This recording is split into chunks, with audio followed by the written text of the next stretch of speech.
Bismillahirrahmanirrahim. Assalamualaikum warahmatullahi wabarakatuh. Alhamdulillahirabbil alamin. Asyhadu an la ilaha illallah wahdahu la syarikalah wa asyhadu anna Muhammadan abduhu wa rasuluh. Allahumma shalli wa sallim wa barik ala nabiyyina Muhammad wa ala alihi wa ashabihi wa man da'a ila Allah bi da'watil Islam wa man tamassaka bi sunnati ala rasulih wa man tabi'ahu bi ihsani ila yaumiddin. Rabbana atmim lana nurana waghfir lana dzunubana wa kaffir 'anna sayyi'atina wa tawaffana ma'al abrar. Amin amin ya rabbal alamin. Syukur alhamdulillah, segala puji bagi Allah Subhanahu wa taala yang telah mengizinkan kita untuk kembali melanjutkan kajian online pasca Ramadan di hari ini, hari Jumat pekan pertama di bulan Syafar ya.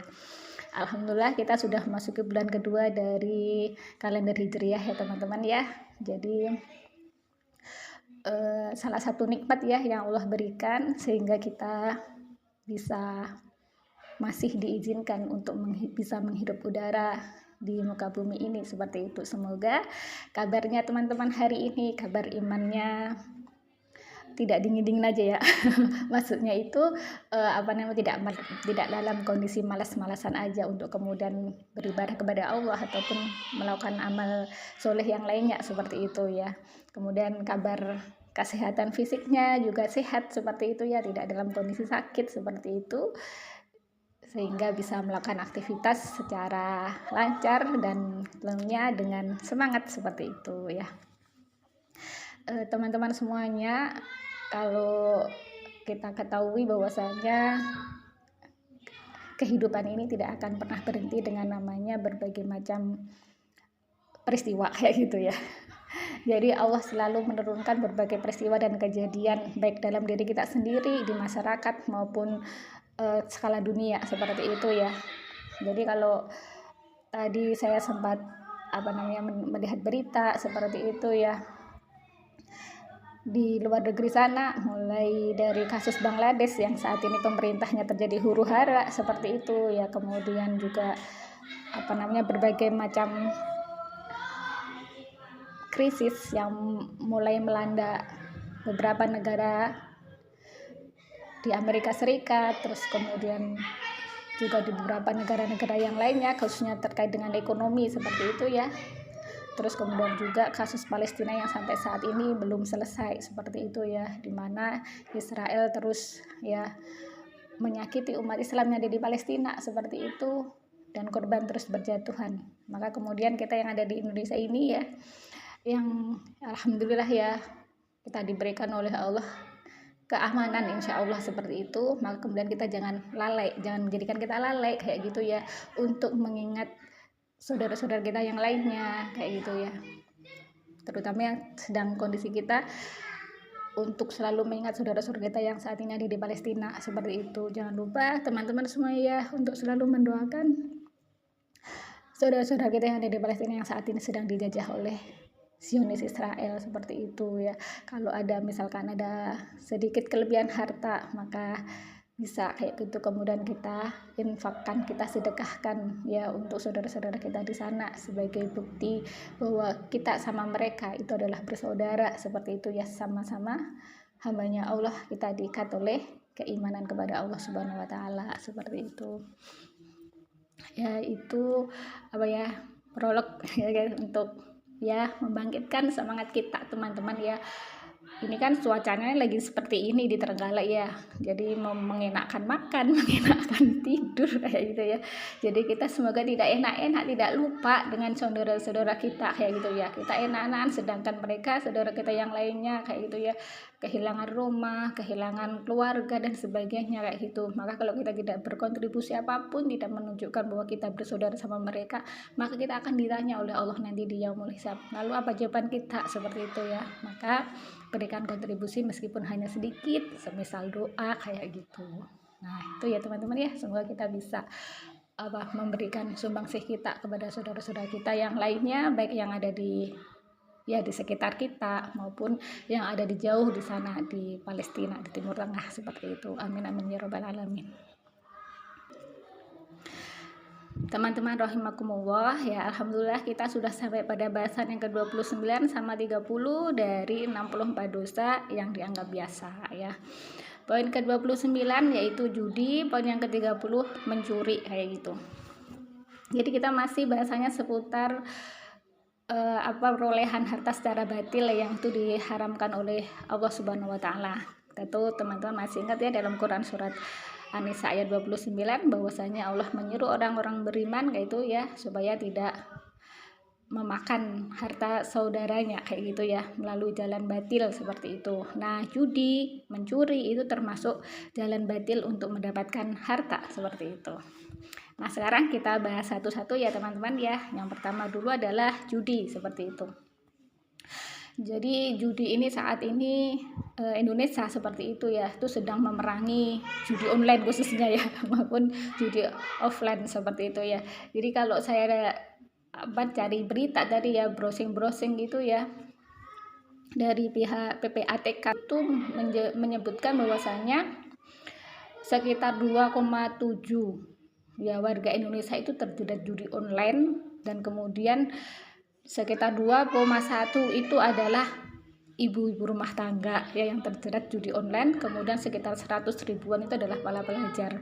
Jadi Masya Allah ya, kita berlindung kepada Allah Subhanahu wa taala, tidak ada niatan untuk mencoba berjudi atau apalagi sampai kemudian melakukan aktivitas judi seperti itu ya. Jadi ya alhamdulillah kayak gitu ya, Indonesia melarang kayak gitu ya praktek judi seperti itu ya. Kalau kita ketahui teman-teman semuanya, ternyata di negara-negara lain ya seperti itu ada yang melegalkan judi. Bahkan di Spanyol itu judi itu dijadikan sebagai pendapatan negaranya kayak itu. Adapun di negara kawasan Asia Tenggara itu yang melegalkan judi seperti itu adalah Thailand kayak gitu ya. Negara-negara yang lainnya seperti Cina. Kalau Cina sudah terkenal ya sejak dulu ya terkenal dengan judi terbesar seperti itu ada di sana kayak gitu ya. Terus kemudian ada Hong Kong, kemudian Italia kayak gitu ya, Australia, Kanada, itu beberapa negara yang kemudian mereka melegalkan judi kayak gitu ya. Kenapa kemudian negara-negara itu melegal judi ya? Karena memang mereka tidak mengadopsi sistem ekonomi Islam seperti itu ya, tapi berdasarkan ekonomi kapitalis liberal, di mana sistem ekonomi kapitalis liberal itu ya menghalalkan semuanya, tidak melihat aturan agama, karena memang aturan agama dalam sistem kapitalis seperti itu yaitu tidak dijadikan sebagai dasar dalam penerapan aturan-aturan hukum dalam sistem pemerintahannya, sistem negaranya, baik itu ekonominya, politiknya ataupun yang lainnya seperti itu ya. Jadi alhamdulillah ya kita masih bersyukur kepada Allah Subhanahu wa taala seperti ya, meskipun syariah Islam kayak gitu ya bukan menjadi sistem dari negara kita Indonesia seperti itu, tapi negara kita melarang praktek judi seperti itu ya. Jadi semoga pelan-pelan seperti itu ya nanti syariat Islam itu bisa sampai melembaga seperti itu ya, sehingga baik yang muslim maupun non muslim itu bisa selamat dari judi seperti itu ya. Karena kalau kita lihat nanti Allah sudah menerangkan bahwasanya judi itu memiliki banyak sekali doror atau bahaya yang ditimbulkan oleh judi. Nah maka kemudian mana sih dasar yang kemudian menjadi dalil bahwasanya judi itu adalah haram kayak gitu ya. Jadi Allah Subhanahu wa taala itu dalam Al-Quran ya itu ada beberapa ayat yang menjelaskan terkait dengan judi kayak gitu ya. Kalau dalam Quran surah Al-Baqarah, nanti teman-teman bisa buka dalam Quran surah Al-Baqarah ayat 219. Jadi kalau dalam sebab nusul atau asbabul nusul dari kitab asbabul nusulnya Imam Jalaluddin Asyuti kayak gitu ya, Asyuti yang saya baca seperti itu ya, bahwasanya diterangkan oleh Abu Hurairah bahwasanya Rasulullah SAW itu ketika memasuki kota Madinah itu orang-orang di Madinah atau penduduk Madinah itu mereka sudah terbiasa dengan minum khamr sama judi seperti itu. Nah terus kemudian mereka itu bertanya kepada Rasulullah terkait dengan dua perkara itu kayak itu, terkait dengan judi sama khamr. Kemudian Allah menurunkan Quran surah Al-Baqarah ayat 219 ya sebagai jawaban atas pertanyaan mereka penduduk Madinah pada waktu itu ya. Jadi ini saya lagi tidak sholat ya teman-teman, jadi saya ini aja bacakan artinya aja kayak gitu ya. Dalam Quran surah Al-Baqarah ayat 219 seperti itu ya, Allah berfirman yang artinya mereka menanyakan kepadamu, maksudnya bertanya kepada Nabi Muhammad tentang al-khamr dan maisir, seperti ya khamr dan judi, kemudian kul ya katakanlah fihima, pada keduanya itu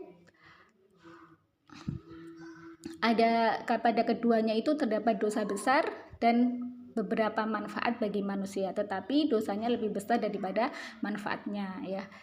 Dan kelanjutan ayatnya, jadi itu saya ambil potongannya ayat aja. Terus kemudian ketika sudah diturunkan ayat Al-Baqarah 219 tadi itu, ternyata mereka itu masih melakukan minum khamr dan juga melakukan judi, sampai kemudian ada seorang muhajirin ya yang mengimami sholat maghrib seperti itu bersama para sahabat, kemudian bacaannya imam tersebut tak karuan seperti itu. Kenapa? Karena sang imam tadi dalam kondisi mabuk kayak gitu. Nah kemudian setelah itu Allah menurunkan ayat berikutnya, yaitu Quran surah An-Nisa ayat 43 ya. Quran An-Nisa ayat 43 itu adalah larangan kayak gitu ya, untuk kemudian melakukan sholat sedangkan kamu dalam kondisi mabuk seperti itu ya. Terus kemudian setelah ayat An-Nisa ayat 43 tadi itu diturunkan, kemudian Allah menurunkan ayat lagi yang lebih keras lagi terkait dengan khamr dan judi, yaitu Quran surah Al-Maidah ayat 90 sampai 91 kayak gitu. Nah, bagaimana kemudian bunyi Al-Maidah ayat 90 sampai 91? Nah, sebagaimana yang ada di slide itu. Yang ada di slide itu yang saya tampilkan adalah yang ayat 90 ya. Jadi di situ Allah berfirman, ya ayyuha ya. Jadi ya ayyuha itu menyeru ya. Itu seruan atau huruf nida ya ayyuha, yaitu menyeru. Siapa yang diseru oleh Allah? Yang disuruh oleh Allah itu adalah alladzina amanu, orang-orang yang beriman ya. Allah menyeru orang-orang yang beriman ya. Di situ katakan innama itu kalau dalam bahasa nahwu itu ya, maksudnya kalau kita belajar bahasa pada ilmu nahwu di situ dijelaskan inna itu adalah salah satu huruf taukid ya, harfun nasbin wa taukidin ya, huruf nasab menyasobkan dan juga huruf taukid atau penguat. Ma-nya di situ itu adalah ma yang memperkuat arti seperti itu. Jadi benar-benar sungguh seperti itu ya. Al-khamru khamr, yaitu khamr, wal maisir dan judi seperti itu. Dalam wal ansab yaitu ya berkurban untuk berhala ya, dan mengundi nasib dengan anak panah. Dikatakan di situ oleh Allah rijsun ya, perbuatan keji min amali syaiton ya, termasuk perbuatan syaiton ya. Maka jauhilah perbuatan-perbuatan itu agar kamu beruntung kayak itu ya. Jadi dalam Quran surat Al-Maidah ayat 90 tadi itu ya, Allah semakin mempertegas bahwasanya Al-Maisir ya, kita bahasnya Al-Maisir ya karena kita saat ini poinnya adalah Al-Maisir atau judi seperti itu ya. Itu adalah dikatakan oleh Allah, dikabarkan oleh Allah sebagai rijsun ya, sebagai perbuatan keji sekaligus perbuatannya setan kayak gitu. Dan yang kedua kita diperintahkan oleh Allah untuk fajtanibu, menjauhinya ya, menjauhi perbuatan maisir tadi itu judi seperti itu ya. Jadi judi itu kalau saya lihat dalam kamus seperti itu dijelaskan bahwasanya dia kalau dalam bahasa Arab kayak gitu ya, itu bahasa lainnya juga adalah komarun, bukan komarun. Kalau manya pendek itu kan bulan ya, kalau komarun itu bahasa lain dari judi kayak itu. Atau kemudian sama dengan al-maisir. Apa itu? Yaitu diterangkan dalam kamus itu adalah semua permainan yang di situ di dalam itu mengandung unsur taruhan seperti itu ya. Jadi kalau kita lihat, kalau dulu di Jawa itu kan di Trenggalek ya, nggak tahu kalau di Jawa bagian lain itu kan ada kena udu nomor gitu ya, maksudnya itu judi kayak itu ya. Jadi orang itu kan membeli nomor ya dengan harga tertentu kayak gitu ya, kemudian diundi seperti itu. Kemudian yang nomornya meletus gitu katanya, kalau orang Trenggalek meledos gitu ya bahasanya itu ya dulu. Itu yang kemudian mendapatkan uang yang telah dikumpulkan tadi itu disepakati berapa dia dapatnya seperti itu ya. Akhirnya itu kan taruhannya di situ tadi itu. Jadi kan kemudian itu uang yang didapatkan oleh yang nomornya meletus ini meledos tadi itu ya, itu kan apa namanya, dari uang yang dikumpulkan oleh para peserta semuanya, seperti orang-orang yang ikut dalam judi tersebut, seperti itu ya. Maka kemudian orang-orang yang nomornya tadi tidak meletus atau tidak muncul seperti itu, akhirnya kan dia kehilangan uangnya kayak gitu ya. Maka disitulah letak apa namanya, permainannya itu di situ itu ya, dimana itu mendolimi yang lainnya kayak gitu ya, itu jalan batil kayak gitu ya. Jadi kalau teman-teman masih ingat dalam kemarin ya hadis yang saya sebutkan dalam Arba'in ayat bagian 35 kayak gitu ya. Di situ kan ada larangannya Allah. Yang pertama banyak ya kemarin itu ya. Yang saya sebutkan di sini yang masih berkaitan dengan bahasan judi seperti itu ya. Wala tabaghadu kayak gitu. Dan janganlah kalian itu saling membenci. Kalau saya baca dalam syarah Arba'in kayak gitu ya, itu dijelaskan wala tabaghadu, termasuk di situ adalah jangan kalian tuh memancing sebab-sebab yang menimbulkan kebencian seperti itu. Terus kemudian nasihat berikutnya dari Rasulullah apa? La yatlimuhu. Kita itu dilarang oleh Rasulullah untuk saling menzalimi dengan yang lainnya kayak gitu ya. Nah, ternyata judi itu ya dijerangkan oleh Allah dalam Quran surah Al-Maidah ayat 91 itu bisa memunculkan apa? Permusuhan, kebencian, menghalangi dari mengingat Allah dan juga menghalangi dari melaksanakan sholat kayak gitu ya. Jadi teman-teman coba buka Quran surah Al-Maidah ayat 91, lanjutan dari Quran surah Al-Maidah ayat 90 tadi itu ya. Di situ dalam ayat 91 itu ayat Allah kayak gitu ya, berfirman, dengan minuman keras dan judi itu setan hanyalah bermaksud menimbulkan permusuhan ya dan kebencian di antara kamu dan menghalang-halangi kamu dari mengingat Allah dan melaksanakan sholat, maka tidaklah kamu mau berhenti kayak gitu. Itu ayat 91 dari Quran surat Al-Maidah. Nah, jadi dalam hadis Arba'in tadi itu kita kan dilarang untuk melakukan wala tabaghadu, tidak boleh untuk saling membenci. Termasuk di dalamnya apa? Yaitu memancing sebab-sebab yang bisa menimbulkan kebencian kayak gitu ya. Nah, faktanya orang-orang yang mau melakukan judi itu biasanya pegel gitu ya, benci kayak gitu ya, dengan orang yang kenapa kok dia yang model seperti itu, kenapa kok bukan dia yang apa ya, yang menang, yang nomornya muncul kalau itu pakai judi pakai nomor seperti itu ya. Atau kemudian karena tadi itu adalah perbuatannya setan seperti itu ya, maka kemudian setan membujuk-bujuki untuk kemudian seperti apa namanya, untuk terus lakukan lagi kayak gitu loh. Jadi seperti ada apa namanya, perangsang ya, perangsangnya kayak gitu ya, untuk kemudian lakukan lagi keinginan untuk melakukan lagi sampai kemudian bisa menang seperti itu, bisa muncul nomornya dan sebagainya kayak gitu. Jadi itulah unsur judi, untung-untungannya judi ya kayak gitu. Jadi yang pertama tadi itu judi itu karena ada taruhannya dari itu, akhirnya kemudian ada pengundian entah itu pakai nomor atau pakai model apa yang lainnya seperti itu ya, yang akhirnya yang lainnya itu terzolimi. Kenapa? Karena dia nggak dapat apa-apa seperti itu, sedangkan yang lainnya menerima harta kayak itu dari uang yang telah dia setorkan seperti itu sebagai taruhannya tadi itu. Nah, makanya disitulah kemudian ada unsur mendolimi yang lainnya kayak gitu, dan ada unsur juga memunculkan kebencian. Terus kemudian Allah terangkan pula bahwa di situ orang-orang yang terlibat dalam judi kayak gitu ya, itu bisa memunculkan permusuhan kayak gitu ya, terhadap orang-orang yang mungkin dia menang, seperti yang menang kayak gitu ya, bukan dia kayak gitu. Atau kemudian juga menghalangi untuk mengingat Allah, kemudian juga menghalangi untuk melaksanakan sholat, karena ya tadi itu akhirnya tersibukkan kayak gitu ya, untuk kemudian judi lagi. Jadi sudah seperti kecanduan seperti itu dengan namanya judi tadi, sebelum dia itu berhasil menang, mendapatkan uang yang banyak seperti itu.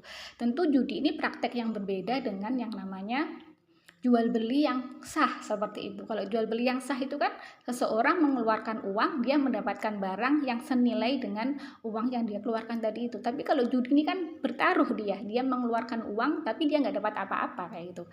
Jadi bahaya sekali ya judi ini seperti itu ya. Dia adalah jalan batil untuk mendapatkan uang. Jadi teman-teman, semoga kita oleh Allah dilindungi dari judi. Dan judi ini kadang-kadang nggak disadari loh ya. Jadi kadang-kadang misalkan nonton permainan, misalkan sepak bola, kemudian saling urunan, kemudian nanti kalau yang menang misalkan saling mendukung kelompok A kelompok B. Nanti kalau misalkan yang menang yang A, dia yang dapat uangnya, yang satunya bertaruh kalah kehilangan uang, itu juga bagian dari judi seperti itu ya. Bahkan kemudian juga dijelaskan termasuk dari judi itu ketika mengadakan perlombaan seperti itu, sedangkan perlombaan itu hadiahnya itu diambil dari peserta, iurannya peserta. Jadi itu kalau sampai dari iurannya peserta yang kalah kan akhirnya nggak dapat apa-apa, sedangkan peserta yang menang dapat hadiah dari iuran peserta, itu masuk terkategori judi juga seperti itu. Maka untuk menghindari yang seperti itu, misalkan teman-teman ya mau mengadakan lomba seperti itu, maka jangan menjadikan hadiah dari lomba itu diambil dari iuran dari peserta seperti itu ya. Jadi cari sponsor atau kemudian ya dana dari panitia sendiri seperti itu untuk kemudian memberikan hadiah kepada peserta. Dan kalau peserta dikasih iuran harus dijelaskan iurannya itu untuk membelikan alat apa, diberikan apa kepada peserta seperti itu, sehingga peserta tidak bertaruh seperti itu ya. Jadi hati-hati, apalagi kalau judi online. Anak-anak sekarang sudah juga kadang-kadang melalui game itu ya, mereka bertaruh uang kan seperti itu. Ketika bertaruh uang, kemudian dalam gamenya itu mereka kalah, uangnya hilang. Nah itu juga judi online melalui game, yang itu juga sudah banyak meresahkan para orang tua saat ini. Bahkan kadang-kadang anak-anak itu kadang-kadang ada yang sampai kalau saya baca itu faktanya sampai gak bisa tidur, kemudian minta uang ke orang tua dengan marah-marah dan sebagainya, karena sudah kecanduan dengan game tadi itu, hingga dia itu menang bisa mendapatkan uang kan, pinginnya begitu. Nah itulah yang dikatakan oleh Allah sebagai rijsun, perbuatan kecil, juga termasuk perbuatan setan. Maka kemudian kita oleh Allah disuruh fajtanibu ya, maka tinggalkanlah ia, jauhilah ia seperti itu ya. Kemudian Allah menjelaskan la'alakum, agar kalian itu tuflihun ya, beruntung kayak gitu loh. Artinya ketika kita melakukan judi ya teman-teman ya, kita tidak akan beruntung. Minum khamr juga tidak akan beruntung ya. Tapi kita bahasanya saat ini judi aja ya, meskipun di ayat itu disebutkan juga terkait dengan khamr kayak gitu. Nah, semoga apa yang saya sampaikan hari ini kayak gitu ya terkait dengan judi ini bermanfaat seperti itu. Dan teman-teman semuanya sudah punya anak kayak gitu ya, yuk harus hati-hati HP-nya anaknya itu, jangan sampai kemudian game-game yang mereka download itu adalah game-game yang disitu mengandung unsur judinya kayak gitu ya. Harus benar-benar hati-hati ya. Jangan pula ibu-ibu ya, tadi kalau faktanya kan ternyata sekitar 2,1 juta malah ibu rumah tangga yang terjaring judi online. Jangan sampai, salah satunya adalah teman-teman semua jangan sampai ya. Kita harus takut kepada Allah Subhanahu wa taala, dan ini adalah dikatakan oleh Allah sebagai dosa seperti itu, maka harus kita tinggalkan gitu. Nah, itu untuk bahasan terkait dengan judi.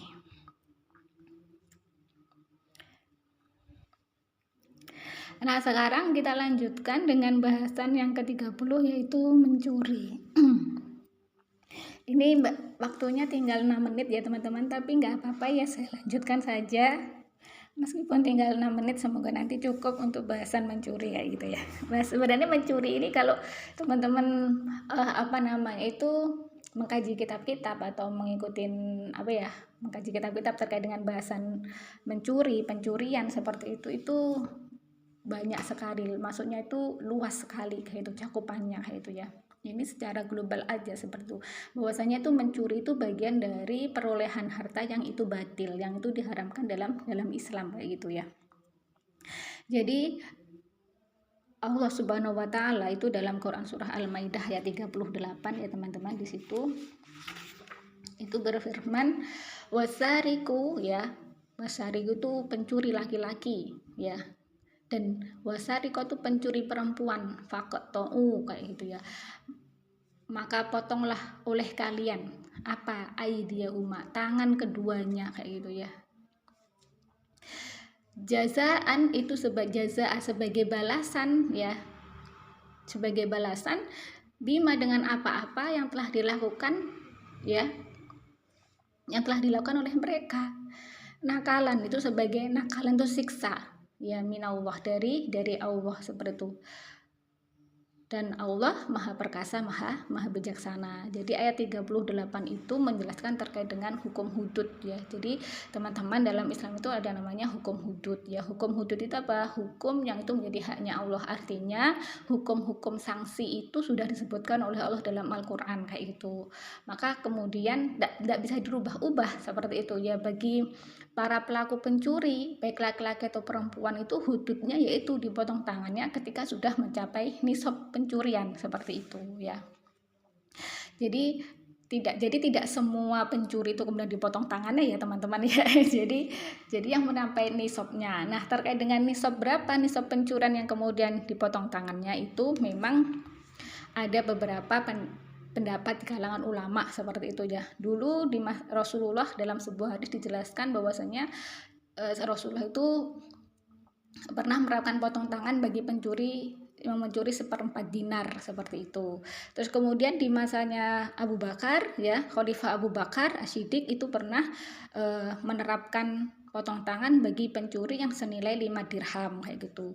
Kemudian di masanya Khalifah Ali dan Khalifah Utsman itu juga 1/4 dinar seperti itu. Maka kemudian di kalangan ulama itu ada yang kemudian mengambil hukum nisabnya pencuri yang kemudian dikenai potong tangan itu adalah ketika mencuri 1/4 dinar ya. Seperti itu. Ada juga nanti yang berpendapat pencuri nisabnya itu adalah 10 dirham. Jadi ada beberapa pendapat. Nah, nanti hukum hudud seperti ini ya, perbedaan seperti ini itu nanti akan selesai ketika ada khalifah yang kemudian menerapkan hukum ini, menetapkan, atau khalifah atau orang yang ditunjuk oleh khalifah untuk menetapkan berapa nisab dari hukum pencuri yang dipotong tangannya seperti itu ya. Kalau saat ini ya nggak bisa kayak gitu ya teman-teman ya. Jadi itu terkait dengan hukum potong tangan ya, harus mencapai nisabnya. Dan kemudian yang disebut pencuri itu tidak harus memenuhi ketentuan kayak gitu ya. Jadi misalkan kalau anak-anak yang belum balik, terus kemudian juga belum balik itu artinya belum terkena taklif hukum ya, belum mukhalaf kayak itu ya, itu juga tidak dipotong tangannya juga. Orang gila yang mencuri juga tidak, karena dia tidak berakal seperti itu ya.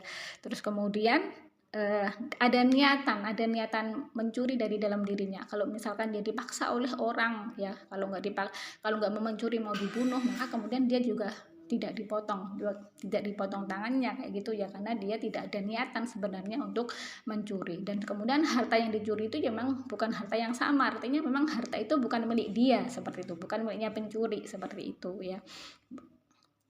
Maka kemudian ini baru dikategorikan sebagai orang mencuri. Kemudian terkait dengan hartanya ya, jadi aktivitas mencuri itu kan harus dikatakan mencuri itu ketika memenuhi beberapa kriteria teman-teman.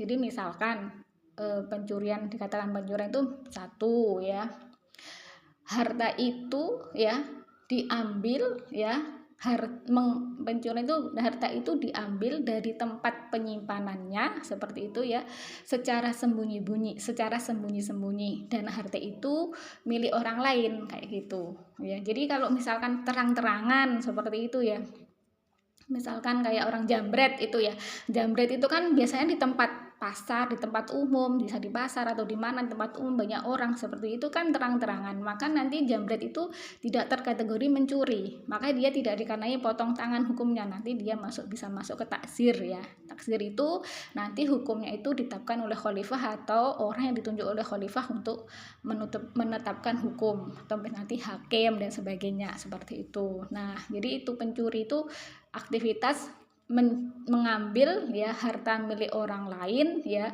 secara sembunyi-sembunyi dari tempat penyimpanannya seperti itu. Nah, makanya kemudian korupsi itu dalam Islam tidak dikenai potong tangan, tidak dikenai hukum pencuri seperti itu, tapi dia dikenai takzir. Kenapa? Karena sebenarnya korupsi itu adalah aktivitas penyalahgunaan wewenang. Jadi misalkan si A ini sebagai bupati seperti itu, bupati kemudian dapat kucuran dana dari provinsi, misalkan triliun seperti itu. Terus kemudian kan bupati ini punya wewenang untuk kemudian mengelola keuangan tadi itu. Tapi ketika dia menyalahgunakan wewenang itu, kemudian menelisipkan uangnya, menyalahgunakan kayak gitu, itu baru korupsi. Jadi korupsi itu berbeda faktanya dengan pencurian kayak gitu ya. Jadi makanya nanti hukum yang diterapkan kepada orang-orang yang melakukan korupsi itu juga berbeda dengan pencurian kayak gitu ya. Kalau pencuri tadi itu masuk ke hudud, nanti kalau korupsi itu masuk ke taksir seperti itu ya.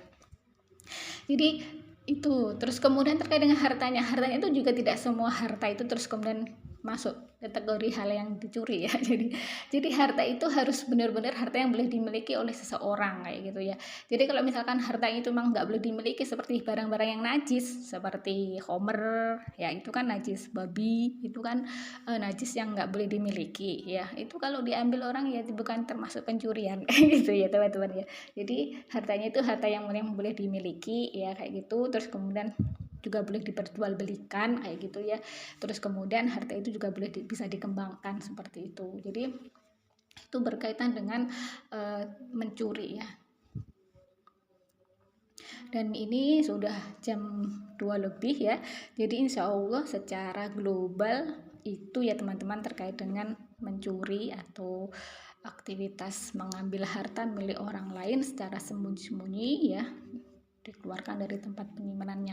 Nah, nanti kalau teman-teman mau baca-baca atau kemudian ikuti kajian terkait dengan mencuri itu bisa lebih luas lagi ya terkait dengan barang apa saja yang kemudian harus dikatakan pencurian kayak gitu ya. Mungkin saya nambahkan lagi terkait dengan nanti kan itu dipotong tangannya ya. Namanya potong tangannya itu bukan sampai ke bahunya sini, bukan ya teman-teman, tapi sampai di pergelangan tangannya gitu ya. Jadi yang dipotong itu kalau sudah mencapai nisab atau di atas nisab kayak gitu ya, itu maka kemudian pencuri itu kan bisa dikenai hukum potong tangan. Yang dipotong tangan itu sampai ke pergelangan tangannya, yang awal tangan kanan dulu seperti itu ya. Jadi dulu di masa Rasulullah itu pernah ada seorang yang mencuri, dilaporkan oleh sahabat, kemudian oleh Rasulullah disuruh motong tangannya ya karena sudah mencukupi nisab juga itu. Terus kemudian setelah dipotong tangannya itu yang kan pasti mengucurkan darah, kemudian oleh Rasulullah disuruh untuk ditempelkan besi yang panas supaya kemudian darahnya itu berhenti seperti itu ya. Terus kemudian ya, kenapa kemudian hukum potong tangan itu kok sangat hukum bagi pencuri kok sepertinya kejam seperti itu ya. Itu sebenarnya nggak kejam teman-teman ya. Karena apa? Karena tangan ini sebenarnya dalam Islam itu sangat dihargai kayak gitu ya. Tapi ketika tangan ini melakukan pengkhianatan ya, tangan itu kan sebenarnya oleh Allah diciptakan untuk melakukan hal kebaikan gitu ya. Ketika dia melakukan kejahatan, pengkhianatan atas fungsi yang telah Allah tetapkan, maka dia nilainya jadi rendah gitu loh. Maka kemudian dihukum dengan hukuman yang berat seperti itu ya, karena telah menyalahgunakan, mengkhianati dari fungsi yang telah Allah tetapkan dari tangan itu seperti itu ya. Maka kemudian ketika sudah mencapai nisab melakukan pencurian, dipotong tangannya kayak gitu ya. Naudzubillah min dzalik ya. Semoga kita semua oleh Allah dilindungi dari niatan untuk melakukan hal-hal batil dalam memperoleh harta seperti itu ya, supaya kemudian tidak ada niatan seperti apa ya. Kita berdoa ya ikhtiar yang halal kayak gitu, dan bersyukur dengan yang di Allah tetapkan hati ini apa kayak gitu ya. Jadi yang seperti itu nanti bisa meminimal kayak gitu niatan untuk melakukan kejahatan seperti itu ya. Apalagi dalam saat ini kondisi ya ekonomi bisa dikatakan sulit juga ya, orang cari pekerjaan juga sulit kayak gitu, harga barang juga naik kayak gitu ya, mahal seperti itu. Kadang-kadang memang bisa memunculkan keinginan untuk melakukan hal yang batil seperti itu ya. Semoga ya kehidupan di alam semesta ini dirahmati oleh Allah Subhanahu wa taala seperti itu ya, tentunya dengan ditegakkannya hukum-hukum Allah seperti itu ya, sehingga kita secara pribadi ya sampai kemudian tatanan bermasyarakat bernegara itu semuanya taat kepada Allah Subhanahu wa taala seperti itu. Amin amin ya rabbal alamin. Dan teman-teman semuanya rahimani wa rahimakumullah, dan akhirnya kita cukupkan kajian online pasca Ramadan hari ini sampai di sini ya teman-teman. Sudah kelewat 5 menit ya, nggak apa-apa ya. Dan mari kita akhiri dengan membaca istighfar 3 kali dan doa kafaratul majelis. Astaghfirullahaladzim, astaghfirullahaladzim, astaghfirullahaladzim. Subhanakallahumma wa bihamdika asyhadu an la ilaha illa anta astaghfiruka wa atubu ilaik. Al-haqqu mir rabbika fala takunanna minal mumtarin. Sesungguhnya kebenaran itu datangnya dari Allah semata, dan apabila ada salah kurangnya dari apa yang saya sampaikan seperti itu, mohon bisa dikoreksi juga, dan mohon dimaafkan pula kalau ada kekeliruannya seperti itu ya. Dan kalau ada benarnya, janganlah kita ragu untuk mengambilnya. Dan akhirnya saya tutup. Wassalamualaikum warahmatullahi wabarakatuh.